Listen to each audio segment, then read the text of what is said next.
एक छोटा सा गांव था। वहाँ पर हरीलाल नाम का एक युवक रहता था। वो बहुत गरीब परिवार से था।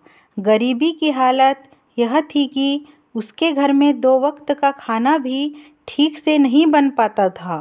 पिछले कई दिनों से हरीलाल गांव में काम की तलाश कर रहा था, लेकिन उसे कोई भी छोटा मोटा काम नहीं मिल पा रहा था।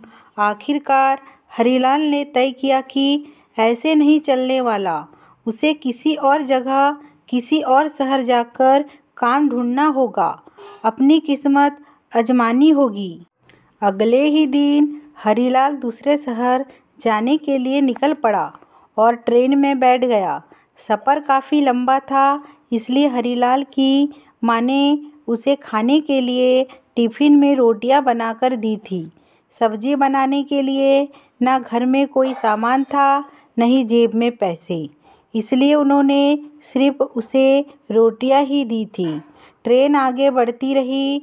दोपहर का समय हुआ, खाना खाने का वक्त आया। हरीलाल ने अपना टिफ़िन खोला और वह रोटियों को कुछ इस तरह से खाने लगा कि उसके आसपास के सभी लोग उसे देखने लगे। हरीलाल पहले रोटी का एक टुकड़ा तोड़ता, उसे खाली टिफ़िन में घुमाता और फिर उसे खा लेता। उसे देख रहे कई लोगों में से एक ने हरीलाल से पूछा, अरे भाई, तुम यह क्या कर रहे हो? तुम्हारे पास सिर्फ रोटियां हैं, तो फिर तुम उन्हें खाली डिब्बे में क्यों घुमा रहे हो?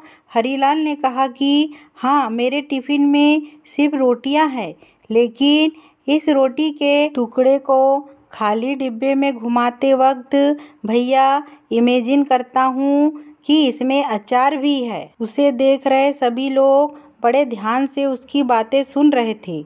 उनमें से एक ने उससे पूछा, क्या ऐसा करने से तुम्हें अचार का स्वाद आ रहा है? हरीलाल ने कहा, हाँ, इमेजिनेशन का यह पावर है कि हम जो सोचते हैं उसे अनुभव कर पाते हैं। दूसरे एक व्यक्ति ने बड़े आश्चर्य से उसे एक सवाल किया, भाई, अगर ऐसी ही बात है तो तुमने सिर्फ अचार ही क्यों सोचा? तुम वह सारी सब्जियां भी सोच सकते थे जो 5 स्टार में बड़ी महंगी मिलती है। इस तरह से तुम उनका स्वाद भी ले पाते। छोटी सी ये कहानी सोच, कल्पना या सपनों के बारे में है। कहानी हमें यह साफ साफ बता रही है कि सपने पूरे होते हैं, लेकिन बड़ा सपना सच करने के लिए बड़ा सपना देखना पड़ता है। बड़ी मंजिल तक पहुंचने के लिए पहले उस मंजिल के बारे में सोचना पड़ता है। छोटा सा लक्ष्य कभी हमें बड़ा रिजल्ट नहीं दे सकता, इसलिए हमेशा बड़ा सोचो। सपने देखने हैं तो भव्य देखो।